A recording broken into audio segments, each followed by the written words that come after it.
नमस्कार, मैं हूं मनोज मनु। एडिटर चॉइस में आपका स्वागत है। तमाम बातों के साथ साथ एक और महत्वपूर्ण मुद्दे पर हम चर्चा करेंगे। एक ऐसा मुद्दा है जिसे सुनकर आपको भी लगेगा कि हाँ, ये वाकई जरूर है, लेकिन जब दुरुस्त आए तो आप क्या कहेंगे। अक्सर हमने एक कहावत के बारे में सुना है, देर आए दुरुस्त आए, और ऐसे में अगर देर हो जाए तो फिर क्या कहें। देर सही, लेकिन सुप्रीम कोर्ट ने कोरोना संक्रमण और जीवन की रस्साकशी के बीच झूल रहे मजदूरों के लिए एक उम्मीद की किरण दी है। सुप्रीम कोर्ट ने आज इस मामले पर तमाम ऐसी बातों के बारे में कहा है जिनकी जिम्मेदारी सरकारों की होती है, लेकिन सरकारें नहीं कर पा रही हैं। तभी तो सुप्रीम कोर्ट को कहना पड़ा। और क्यों कहना पड़ा, अब तक क्यों नहीं कहा गया, विस्तार से चर्चा करेंगे, समझने की कोशिश करेंगे।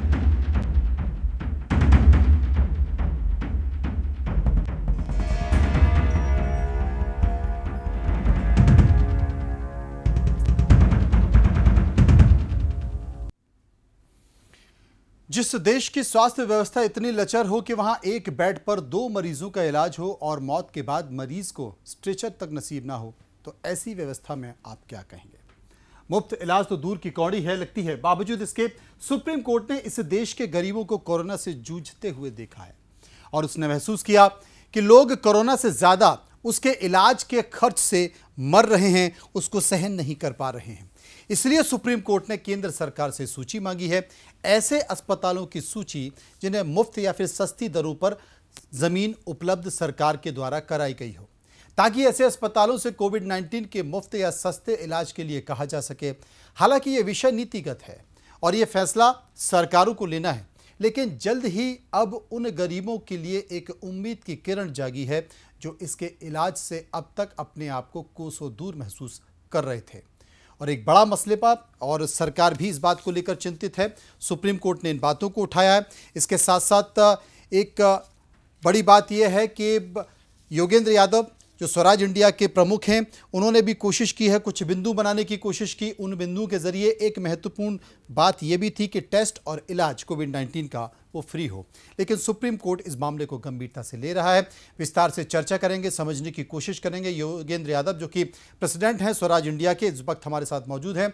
डॉक्टर उमेश वर्मा हैं, सीएमडी आरोग्य ग्रुप ऑफ हॉस्पिटल दिल्ली से, वो हमारे साथ जुड़ गए हैं। धर्मवीर सिंह हैं, बीजेपी के सांसद हैं, वो हमारे साथ मौजूद हैं और सरकार का पक्ष अपनी तरफ रखेंगे। सबसे पहले बात हम करेंगे, क्योंकि इसलिए ये बात महत्वपूर्ण है, करनी भी चाहिए, क्योंकि सुप्रीम कोर्ट ने अब तमाम अस्पतालों की सूची मंगाई है। सूची इसलिए भी मंगाई है क्योंकि सुप्रीम कोर्ट ने कहा है कि ऐसे अस्पताल जिन्हें या तो मुफ्त में ज़मीन मिली है या फिर उन्हें सस्ती दरों पर ज़मीन मिली है, तो वो मुफ्त में इलाज क्यों नहीं कर पा रहे, तब जबकि टेस्ट इतना महंगा है, इलाज इतना महंगा है। तो इसलिए सबसे पहले डॉक्टर उमेश वर्मा से हम बात करेंगे। उमेश जी, हम आपसे जानना चाह रहे हैं, आपसे पूछना चाह रहे हैं कि अगर सुप्रीम कोर्ट ने ऐसे अस्पतालों की सूची मंगाई है और सुप्रीम कोर्ट ये चाहता है कि यह इलाज सस्ता हो या फिर ये इलाज बहुत कम दरों पर हो, तो हॉस्पिटल्स का क्या कहना है, ऐसे हॉस्पिटल्स मालिक का क्या कहना है।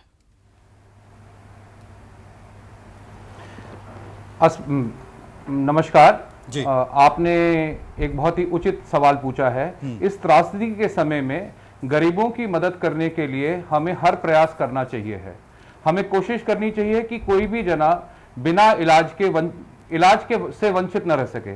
इसमें हमारी सरकार का बहुत बड़ा योगदान है।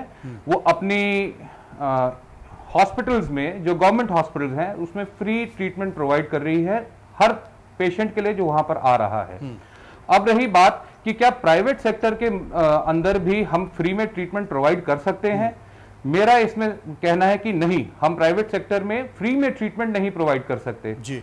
ऑलरेडी हेल्थ केयर सेक्टर बहुत ही बुरी परिस्थितियों से गुजर रहा है, जहां पर कि इस सेक्टर को सरवाइव करने के लिए भी परेशानियां हो रही हैं। जो सबसे बड़े बड़े अस्पताल हैं वहां पर भी बिकवाली इसीलिए हो रही है क्योंकि वो फाइनेंशियली स्टेबल नहीं रह पा रहे हैं। मेरा ऐसा इसमें मानना है कि एक डिस्काउंटेड रेट्स पे ट्रीटमेंट होना चाहिए, जिसका खर्चा चाहे सरकार वहन करे या इलाज कराने वाला व्यक्ति वहन करे, मगर ये फ्री में नहीं ट्रीट हो सकता। योगेंद्र यादव इस वक्त हमारे साथ मौजूद हैं, उनसे हम जानेंगे, समझने की कोशिश करेंगे और ये भी जानेंगे कि आखिर वो क्या मानते हैं। योगेंद्र जी, आपने 7 बिंदु दिए और उन 7 बिंदु के ज़रिए बहुत सारी बातें थी जो इन मज़दूरों के अधिकार को लेकर थी, बहुत सारी बातें थी जो इन मजदूरों की बातों को पूरा करती थी और शायद यही कारण है कि मिशन जय हिंद कर कर आपने अपनी बातों को रखा। सुप्रीम कोर्ट ने भी आज बहुत सारी बातों को रखा और सुप्रीम कोर्ट भी मानता है कि मजदूरों के साथ जो स्थिति है वो स्थिति ठीक नहीं है। लेकिन यहाँ दुर्भाग्य की बात यह है कि 15 मई को ही मेधा पाटकर ने एक सुप्रीम कोर्ट में याचिका लगाई थी और उन्होंने कहा था उस समय जब औरंगाबाद की घटना हुई थी और वही बातें उठाई थी, उस समय सुप्रीम कोर्ट ने कहा था कि मुमकिन नहीं है और याचिका को खारिज कर दिया था। लेकिन आज सुप्रीम कोर्ट सोमोटो लेता है और उन्हीं बातों को ध्यान में रखकर कहता है कि हाँ, मजदूर परेशान हो रहे हैं, उन्हें खाना और पानी नहीं मिल पा रहा है। वो कहते हैं कि मजदूरों को तकलीफ हो रही है, मजदूर घर नहीं पहुंच पा रहे हैं, उनके साथ जो वातावरण हो रहा है वो अपने आप में बड़ी अजीब सी स्थिति। आप क्या मानते हैं? आपने भी 7 बिंदु बनाए हैं और इन बिंदु के मद्देनजर आप क्या मानते हैं? सबसे पहले तो मैं आपको धन्यवाद करना चाहता हूं जी, क्योंकि आपने इस बड़े सवाल को उठाया है जो उठाने की बहुत जरूरत थी। और आज सुप्रीम कोर्ट ने जो माइग्रेंट वर्कर्स के बारे में जजमेंट दिया है वो एक तरह से एक नई शुरुआत कर रहा है।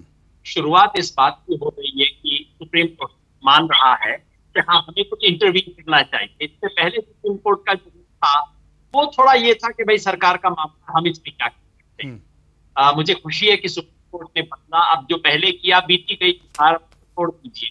आज कम से कम सुप्रीम कोर्ट ने कहा है कि नहीं, इन चीजों पे इंटरवीन करने की जरूरत है। और मुझे उम्मीद है कि ये बात अब फ्री इलाज के बारे में भी है। लेकिन पहला है सिद्धांत, बाद है उसके ऑपरेशनल डिटेल। सिद्धांत क्या है? सिद्धांत ये है कि जब ऐसी महामारी कोई आती है तो उस व्यक्ति का दोष नहीं है। ये कोई वो बीमारी जो मैंने अपनी गलती से पकड़ ली है, अपनी गलत हैबिट की वजह से पकड़ ली है, ऐसी महामारी देश पर आती है तो देश उसकी जिम्मेदारी लेता है। देश कहता है इस महामारी में तुम्हें देखना मेरा काम। संयोग से आज तो मुझे लग गया, कल को किसी और को लग सकता है। तो सिद्धांत ये है कि ऐसे में आपकी जेब में पैसा हो या ना हो, देश आपको पूरा देश इसका खर्च उठाएगा। और खर्च का मतलब है अगर आपको टेस्ट करवाना है तो आपको टेस्ट की सुविधा फ्री और तुरंत मिलेगी बिना किलो हुज्जत के। अगर आपको क्वारंटाइन करना है तो क्वारंटाइन की फैसिलिटीज आपको मिलेंगी। अगर आपको खुदा ना करे आपको अस्पताल में जाना पड़े, क्वारंटाइन आके आईसीयू में जाना पड़े, वेंटिलेटर तक आना पड़े, इसकी सारी सुविधा आपकी जेब में हाथ डाले बिना मिलेगी। सिद्धांत। अब सवाल ये है इस सिद्धांत का क्रियान्वयन कैसे होगा? पहली जिम्मेवारी जाहिर है सरकारी अस्पताल की बनती है। बिल्कुल सरकारी अस्पताल को हर हालत में इस्तेमाल करना चाहिए। लेकिन हम जानते हैं कि सरकारी अस्पतालों भर से इसका मुकाबला नहीं हो पाएगा। सरकारी अस्पतालों में बेड नहीं है, सरकारी अस्पतालों में इतनी फैसिलिटीज नहीं है, इतना इंफ्रास्ट्रक्चर है ही नहीं देश के पास। ऐसी इमरजेंसी और ये बिल्कुल युद्ध जैसी स्थिति है। जैसे युद्ध में सरकार कहती है कि ये आपका घर होगा। मुझे याद है 1971 का युद्ध हुआ था तो हम एक बॉर्डर के टाउन पे रहते थे, हमारी छत को आर्मी ने एक्वायर कर दिया। अब कहा था कि आपकी छत के ऊपर हम फलां चीजें करेंगे क्योंकि ये युद्ध का समय है। ये इस समय वैसा युद्ध का समय है। सरकार ऑलरेडी प्राइवेट हॉस्पिटल्स के बेड एक्वायर कर रही है, वो उसको करना पड़े। तमाम अस्पतालों से, प्राइवेट अस्पतालों से कुछ लेना पड़ेगा। मैं ये नहीं कह रहा कि आप को एक पैसा मत दीजिए। अगर अस्पतालों का कुछ न्यूनतम सरकार को करना चाहिए।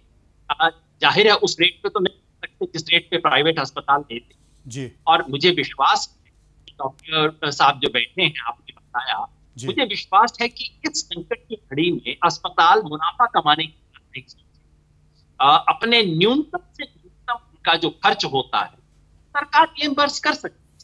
सरकार कर सकती है और शायद इसी बात का जिक्र कर रहे हैं डॉक्टर उमेश भी। धर्मवीर सिंह है, बीजेपी के सांसद हैं, मैं उनसे बात करना चाहता हूं। धर्मवीर सिंह जी, आप मानते हैं, क्योंकि अब तक सरकारों में इस तरह की चर्चा नहीं हुई है, चाहे वो राज्य सरकार हो या फिर केंद्र सरकार हो, सबको पता है क्योंकि अब संक्रमण बहुत ज्यादा और तेजी से फैल रहा है। जो पूरे देश में माइग्रेंट हुआ है, जो श्रमिक हैं, जो मजदूर हैं, जो अपने अपने घर, अपने गांव गए हैं, आप भी जानते हैं वो क्यों गए हैं। उनके पास रोजगार नहीं था, उनके पास पैसा नहीं था, उनके पास खाने के लिए चीजें नहीं थी, इसलिए उन्होंने पलायन किया। और जब पलायन हुआ तो संक्रमण तेजी से फैला। सबसे बड़ी बात है कि कितना महंगा टेस्ट है, और उसके बाद अगर वो अस्पताल में चले भी जाते हैं तो उसका इलाज कितना महंगा है।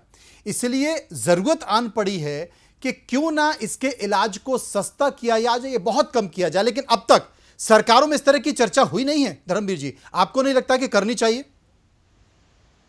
जी, वैसे तो सभी को पता है जी, और आज जो सुप्रीम कोर्ट का जो भी आदेश है वो बहुत अच्छा है, स्वागत योग्य है जी। इस देश में जितने भी प्रांत हैं वहां पर बड़े ग्रुप के हॉस्पिटल भी प्राइवेट सेक्टर में दो प्रकार के हैं। एक छोटे हॉस्पिटल हैं जिनमें डॉक्टर खुद चलाते हैं, हाँ। एक प्राइवेट चैन है जिसके मालिक बहुत बड़े बड़े जी।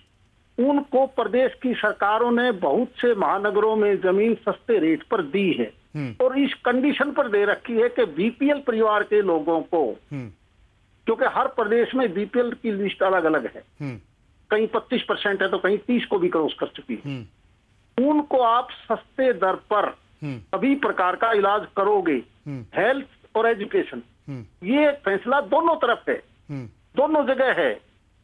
और हेल्थ के अंदर अब आप देखोगे तो उनमें वो जो कंपनी है, जो बड़े मालिक हैं, डॉक्टर तो क्योंकि भगवान का दूसरा रूप है, लेकिन वो मालिक जानबूझ के जो छोटी बीमारी हैं जिन पर नाम मात्र का खर्चा आता है अपने कागजों की पूर्ति करने के लिए, वो थोड़े छोटे किसी का बुखार है वो चेक कर लिया, उनका रजिस्टर अलग रखेंगे। मेजर ऑपरेशन, मेजर बीमारी आज जैसे कोरोना की आ गई, वहां वो लोग बचते हैं अपने फायदे के लिए। तो सुप्रीम कोर्ट ने यही बात कही है जो प्रदेश की सरकारें पहले से लागू कर रही है। मुझे हरियाणा का पता है जहां हर डिस्ट्रिक्ट में बड़े बड़े हॉस्पिटल या पीजीआई हैं, वहीं गुड़गांव जैसे, फरीदाबाद जैसे बड़े बड़े शहरों में सरकार ने जमीन सस्ते रेट पर दे रखी है। वो इसी कंडीशन पर दे रखी है कि यहाँ के आने वाले उस बीपीएल परिवार के आदमी को, मरीज को आप कंसेशन के आधार पर बहुत कम पैसा लेकर आप इलाज करोगे, लेकिन बदकिस्मती से वो मैनेजमेंट। धर्मवीर जी, देश के प्रधानमंत्री नरेंद्र मोदी जब ये कह सकते हैं कि मास्क लगाना कंपलसरी है,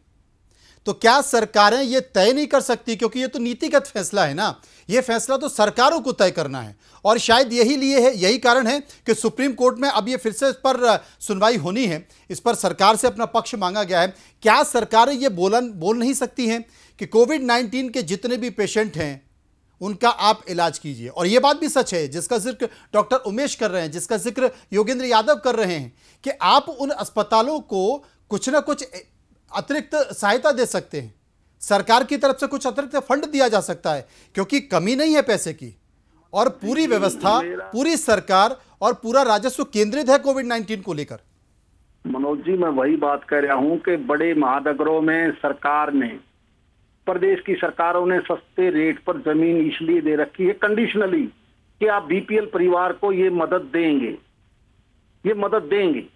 उसमें अगर कोई सेठ साहूकार है, बड़ा आदमी है, जो पॉवर्टी लाइन से ऊपर है, वो पैसा देने की पोजीशन में होता है, लेकिन जो गरीब आदमी है उसकी पोजीशन नहीं होती। इसीलिए सरकारों के फैसले आज से नहीं, शुरू से हैं। जब उसको जमीन दी जाती है तब ये कंडीशन लगा दी जाती है। डॉक्टर वर्मा, जो बात योगेंद्र यादव कर रहे थे कि इस वक्त बात मुनाफा कमाने की नहीं होनी चाहिए, क्या स्वेच्छा नहीं हो सकती?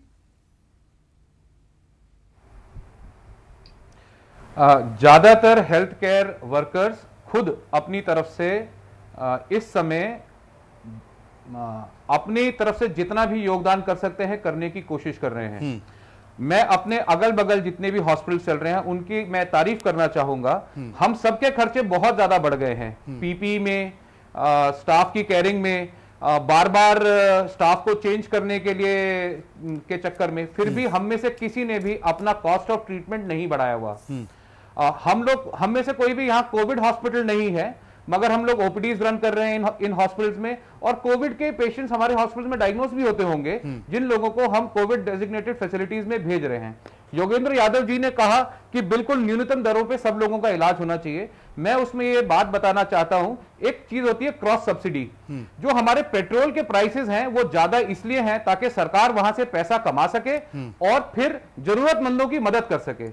ऐसे ही हेल्थ केयर के अंदर भी हर एक ब्रैकेट के अंदर अलग अलग रेट्स हैं कि कोई जना अगर अफोर्ड करता है, वो प्राइवेट रूम में ट्रीटमेंट कराना चाहता है तो उसके लिए रेट अधिक है। जो कई जना जनरल वार्ड में इलाज कराना चाहता है, जिसके पास में पैसे नहीं है, तो उसके लिए रेट कम करे गए हैं। ये सभी हॉस्पिटल्स में है। अभी यहां बात चल रही है उन बड़े अस्पतालों की जिनके यहां पर जमीनें फ्री में दी गई हैं या एक सब्सिडाइज रेट पे जमीन दी गई है।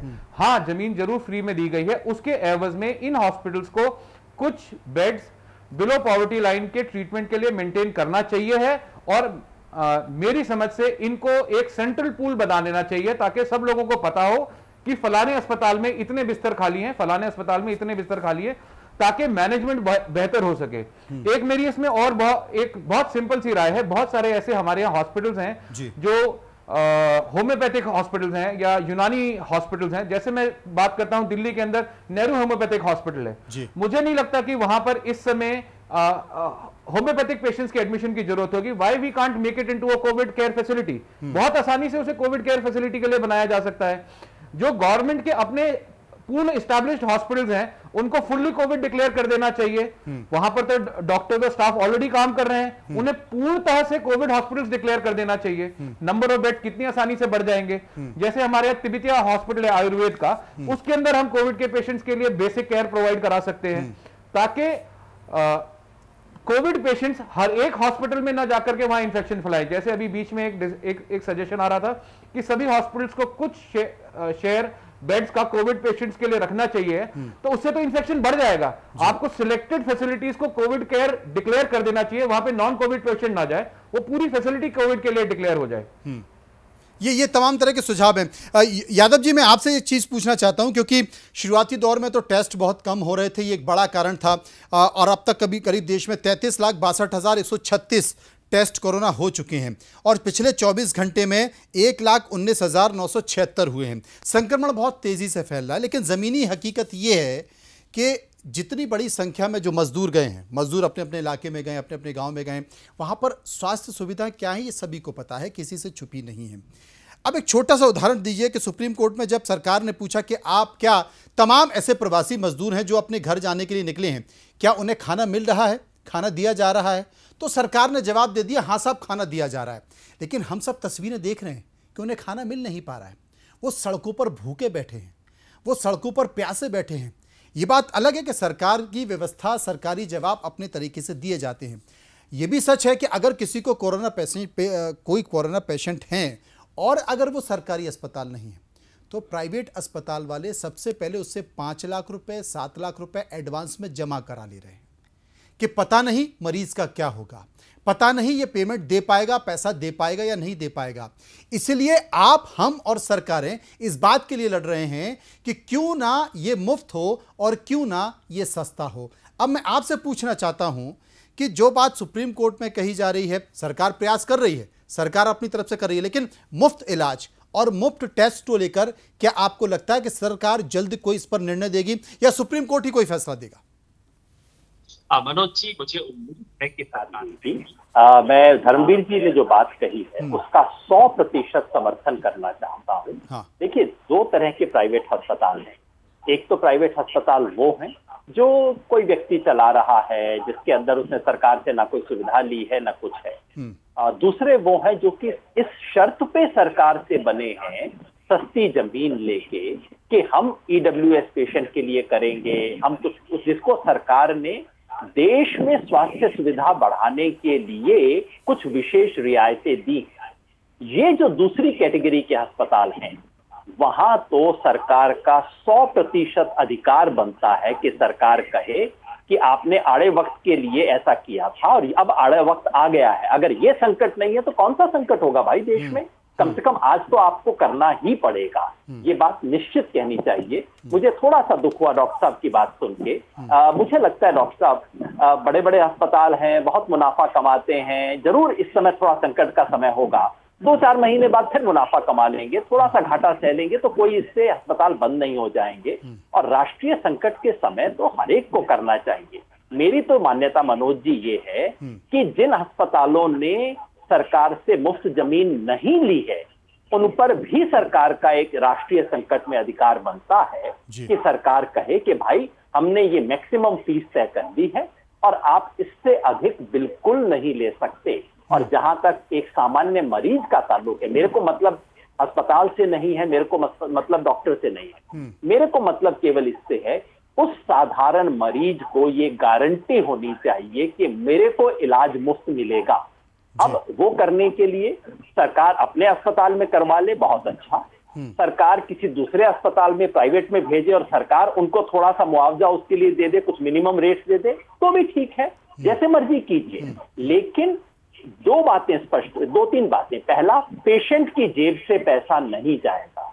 नंबर दो, जिन लोगों ने, जिन अस्पतालों ने जमीन और सुविधा ये कह के ली है कि भाई हम सेवा करेंगे, उनसे कहा जाएगा कि भाई सेवा का ये वक्त है, अब तो करना ही पड़ेगा।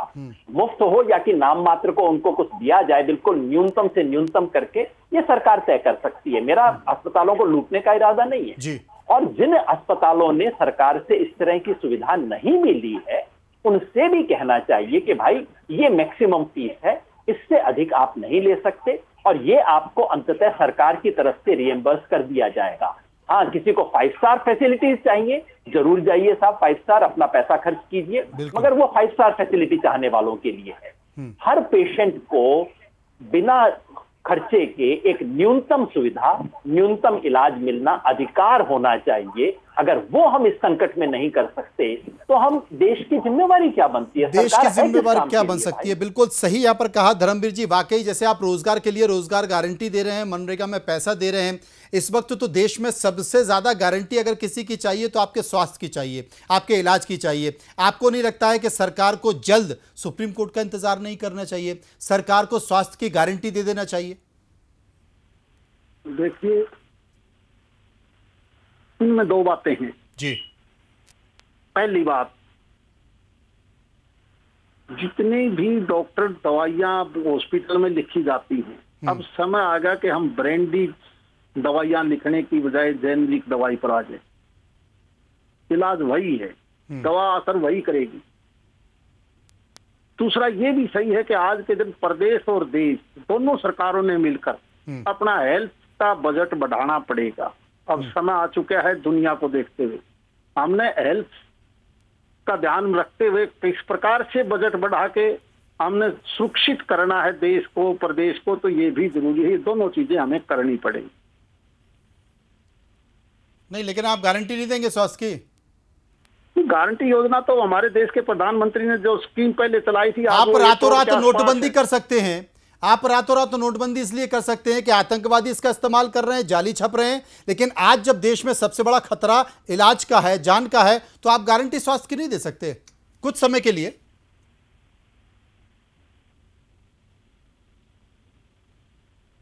देखिए, कोई भी इलाज बातों से कभी नहीं हो। पैसा पैसे की जगह है। आर्थिक तौर पर जिस प्रकार दुनिया, देश गुजर रही है, आप और हम सब जानते हैं। अचानक हम केवल बातों से किसी का पेट भरते हैं, वो अच्छा नहीं है। हमने प्रबंध करना पड़ेगा बड़ा सोच समझ के। यूं नहीं कि अचानक कह देंगे सबका फ्री इलाज। आप खुद समझदार हो, इस प्रकार का जो चीज संभव नहीं है, उसको हम धीरे धीरे कहीं से पैसा निकाल कर इसका प्रबंध करना चाहिए, बहुत जरूरी है। लेकिन अचानक रातों रात हम ये कह दें कि चलो आज से प्राइवेट सेक्टर के हॉस्पिटल, दूसरे हॉस्पिटल कंप्लीट फ्री इलाज, आप खुद समझदार हो, क्या हो सकता है? योगेंद्र जी, आप ही जवाब दे दीजिए। एक बात कहना चाहता था, क्योंकि वैसे धर्मवीर जी की पार्टी से मैं सहमत नहीं हूं, लेकिन वो जो बातें कह रहे हैं उससे मैं पूरा सहमत हूं इस वक्त। पर मेरे को सिर्फ एक चीज कहनी है धर्मवीर जी, ये कोई नहीं कह रहा कि सारी बीमारियों का टोटल फ्री इलाज आप कल से शुरू कर दो हर अस्पताल में, नहीं, बिल्कुल नहीं। सिर्फ इस एक बीमारी का, जो इस वक्त देश की महामारी है, ये शुरू होती है टेस्ट, फ्री टेस्ट करवाने से लेके ऊपर तक। क्या सरकार केवल ये नहीं कह सकती कि भाई जिस व्यक्ति की ये बीमारी है और जिसको 5 स्टार फैसिलिटी नहीं चाहिए, जो एक साधारण फैसिलिटी चाहता है, उसका फ्री इलाज करने की गारंटी सरकार लेती है। बाकी सब बीमारियां हैं वो चलेंगी, उसका सामान्य जो सिस्टम आज चल रहा है वो तो चलेगा ही चलेगा, उसको रातों रात बदल नहीं सकते। मैं सहमत हूं आपकी बात से। सिर्फ ये एक महामारी जो इस वक्त देश के सामने है, और फिर मैं कह रहा हूं कि भाई जिसको 5 स्टार 4 स्टार फैसिलिटी चाहिए वो जाइए अपने बड़े बड़े अस्पतालों में, एसी रूम में रहिए, वो अपना सब कर लीजिए। लेकिन एक मिनिमम फैसिलिटी सबको मिलेगी, और उसके लिए अगर सरकार को प्राइवेट हॉस्पिटल के बेड एक्वायर करने पड़े, जो कि एक्चुअली कर भी रही है सरकार। मैं हरियाणा से हूं, आप भी हरियाणा से हैं, मैं जानता हूं सरकार ने हर जिले में कुछ प्राइवेट हॉस्पिटल्स के बेड एक्वायर कर लिए हैं। सरकार ने कहा है कि ये बेड का इस्तेमाल हम करेंगे, हम तय करेंगे कौन पेशेंट यहाँ आएगा, और इसका खर्चा भी सरकार को करना चाहिए केवल इस एक बीमारी के लिए और आने वाले 2-3 महीने के लिए। इतना तो सरकार कर सकती है। जी, डॉक्टर उमेश हमारे साथ मौजूद है। उमेश जी, अगर ऐसा हो गया, सरकार ने इसको लेकर कोई कानून बना दिया या सरकार ने इसको लेकर कोई निर्देश जारी कर दिया, तो फिर क्या करेंगे अस्पताल? क्या विरोध करेंगे? क्या हड़ताल पर जाएंगे? क्योंकि आजकल इस तरह की चीजें भी घट रही हैं। सब लोगों को अपना अधिकार है अपनी बात को रखने का। इससे पहले मैं आपकी बात का जवाब दूं, मैं कहना चाहता हूं, अभी बात चल रही थी कि ब्रांडेड और नॉन ब्रांडेड मेडिकेशन के लिए तो बहुत सिंपल सी बात है कि ये तो सरकार के अधिकार में है। जितनी भी दवाइयां हैं सब डीपीसीओ के अंडर कर दें, ब्रांड और नॉन ब्रांड रहेगा ही नहीं कुछ। जो आपने लिमिटेड दवाइयों को डीपीसीओ में कराया, आप 100% दवाइयों को डीपीसीओ में कर दीजिए, वो प्राइस कंट्रोल वहीं से शुरू हो जाता है। Why this is given to कि डॉक्टर्स ने ब्रांडेड दवाई लिखी हुई है, आप सारी दवाइयों को डीपीसीओ में कर दीजिए, सारी दवाइयां सस्ती हो जाएंगी। बात नंबर 1। बात नंबर 2 कि अगर आप हॉस्पिटल से चाह रहे हैं कि वो फ्री ट्रीटमेंट करे जिसका खर्चा सरकार एक लिमिटेड अमाउंट तक वहन करे, ये बिल्कुल बहुत अच्छा सुझाव है। इसमें सरकार कुछ अस्पतालों की भी मदद कर सकती है। ठीक बात। वो मेरी समझ में जितने भी अस्पताल हैं सब कमर्शियल टैक्स देते हैं, कमर्शियल बिजली देते हैं, कमर्शियल पानी देते हैं। उनके एक छोटे छोटे हॉस्पिटल के साथ में 100-150 परिवार चलते हैं एज ए बिजनेस। कोई हाउसकीपिंग का काम करता है, कोई सिक्योरिटी गार्ड का काम करता है, कोई नर्स का काम करता है, तो उनकी भी सुरक्षा, उनके लिए भी फाइनेंशियल सिक्योरिटी के लिए ध्यान रखना चाहिए। हम खाली एक लिमिटेड पीरियड के लिए नहीं कह रहे, हम तो आगे के लिए भी इस बात के लिए कह रहे हैं कि जो लोग एक पॉवर्टी लाइन के बिलो हैं उनके लिए फ्री हेल्थ के लिए, जैसे हमारी सरकार ने आरोग्य एक अपना इंश्योरेंस लेकर के आई है, बहुत अच्छा है। जो बिलो पॉवर्टी लाइन जो लोग इसमें इनरोल हो रहे हैं उनके लिए ट्रीटमेंट फ्री हो रहा है। ऐसे ही चीजों को हमें बढ़ावा देना चाहिए। और इंफ्रास्ट्रक्चर बढ़ने में समय लगता है, मंत्री जी ने बिल्कुल ठीक कहा, हमें समय देना चाहिए, इसमें और अलॉटमेंट करनी चाहिए और गवर्नमेंट को अपना इंफ्रास्ट्रक्चर और ज्यादा डेवलप करना चाहिए और अच्छी तरह डेवलप करना। लेकिन संकट ये है ना कि आज़ादी के बाद से हम लोग कर नहीं पाए। आज़ादी के बाद से चर्चाई कर रहे हैं, सरकारें आई, सरकारें चली गई, लेकिन स्वास्थ्य पर किसी का ध्यान उस तरीके से गया नहीं। क्योंकि अभी सबसे पहले हमारे सामने इतना बड़ा संकट है और इतने बड़े संकट में आपको तत्काल फैसला लेना है, तो तत्काल फैसला लेना है तो वही बात जो कि योगेंद्र यादव कर रहे थे, वही बात जो कि धर्मवीर कर रहे थे, फैसला तो लिया जा सकता है और सुप्रीम कोर्ट इस पर निर्णय ले। उससे बेहतर है कि सरकार इन बातों को समझें और ये फ्री हैंड दे देना चाहिए, राज्यों को भी फ्री हैंड दे देना चाहिए कि राज्य इसको लेकर अपनी नीति तय करें। योगेंद्र जी, देखिए, राज्यों को फैसला लेना ही पड़ेगा क्योंकि स्वास्थ्य जो है वो राज्य के अधिकार क्षेत्र में आता है कानून के हिसाब से, संविधान के हिसाब से। तो राज्यों की इसके बारे में एक नीति बनती है, राज्यों की जिम्मेवारी बनती है और राज्य सरकारें इसके बारे में कुछ कदम निश्चित ही उठाएंगी। लेकिन इसके बारे में निर्देश इस वक्त, पहला जो बड़ा निर्देश है वो तो केंद्र सरकार की तरफ से ही आएगा क्योंकि इस वक्त नेशनल डिजास्टर एक्ट का इस्तेमाल किया जा रहा है। इस वक्त ओवरऑल जो डिसीजंस हैं, ओवरऑल जो डायरेक्शंस हैं वो सेंट्रल गवर्नमेंट की तरफ से आ रहे हैं और चूंकि मामला सुप्रीम कोर्ट तक पहुंच गया है तो मेरे ख्याल से हमें जो न्यूनतम काम करना चाहिए वो ये है कि सरकार इसको माफ कीजिएगा, थोड़ा इंटरप्शन हो रहा है। न्यूनतम काम जो है कि वो केंद्र सरकार की तरफ से निर्देश जाए कि ये इस राष्ट्रीय इमरजेंसी में, क्योंकि नेशनल डिजास्टर मैनेजमेंट एक्ट का इस्तेमाल करते हुए केंद्र सरकार निर्देश दे सकती है कि ऐसे में हर प्राइवेट अस्पताल को जो भी पब्लिक अथॉरिटी है उस पब्लिक अथॉरिटी के निर्देश का पालन करना पड़ेगा। और मैं फिर कहता हूं, सरकार ये कोशिश करे कि कोई उनको न्यूनतम रिएम्बर्समेंट कर दिया जाए उसका। बिल्कुल, इसलिए दोनों को परेशानी ना हो, हॉस्पिटल्स को भी परेशानी नहीं हो, क्योंकि वो भी इस बात को लेकर कह रहे हैं कि अगर सरकार हमारी क्षतिपूर्ति पूरी करती है तो शायद हम इसके लिए तैयार हैं। लेकिन इन सब के बीच चूंकि कोरोना संक्रमण नीचे तक चला गया है, उस व्यक्ति तक चला गया है जिसके पास इस वक्त ना तो रोजगार है ना कोई दूसरा साधन है। इसलिए सरकार को इस पर फैसला करना ही होगा। बेहतर होगा कि सुप्रीम कोर्ट से पहले करें, वरना सुप्रीम कोर्ट इन तमाम सारी बातों को रख रहा है और तमाम एक्टिविस्ट भी इन बातों को लेकर सरकार के सामने अपने प्रस्तावों को रख रहे हैं। बहुत बहुत शुक्रिया करेंगे इस पूरे मामले पर योगेंद्र यादव साहब का, शुक्रिया करेंगे उमेश जी का और शुक्रिया करेंगे धर्मजी का। और उम्मीद करते हैं कि सरकार जल्द ही इस पर कोई निर्णय लेगी, क्योंकि ये वाकई एक बड़ा निर्णय है, क्योंकि देश की एक बड़ी आबादी है जो सक्षम नहीं है इलाज कराने के लिए, टेस्ट कराने के लिए, और उसके लिए सरकार का यह फैसला, सुप्रीम कोर्ट का यह फैसला बहुत महत्वपूर्ण हो सकता है। बहुत बहुत शुक्रिया। फिलहाल एडिटर चॉइस में इतना ही। बाकी खबरों के लिए आप चलते रहिए सारा समय के साथ। सारा